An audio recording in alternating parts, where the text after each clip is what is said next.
асрамж байгаа гэдэг ойлголтод нэг иргэн нөгөөдөө амьдралын ихүүсэр болон амьдрах орчин бүрдүүлэх чиглэсэн эдийн болон эдийн бус амны харилцаатай холбоотой тусламжийг байнга үзүүлж буй үйл ажиллагааг хамааруулан ойлгоно. Үүнд гэр бүлийн гишүүнээр хамтран амьдрах, асрамжлах, өсгөж хүмүүжүүлэхтэй холбоотой бүх харилцааг хамаарна.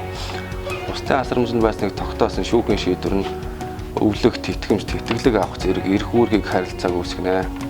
Бусдын асрамжинд байсныг тогтоох шаардлага ихэвчлэн гэр бүл төрөл саадангийн бүртгэлийн байгууллагад гэрэлтэй бүртгүүлээгүй хамтран амьдрагч нарын нэг нь нас барсан тохиолдолд тэдний дундаас төрсэн хүүхдэд тэжээгчээ алдсны тэтгэмж тогтоолохтой холбогдуулан гардаг боловч гэр бүлийн болон садан төрлийн холбоогүй түүнчлэн хамтран амьдрдаггүй хүмүүсийн харилцаанаас үүссэн байх боломжтой.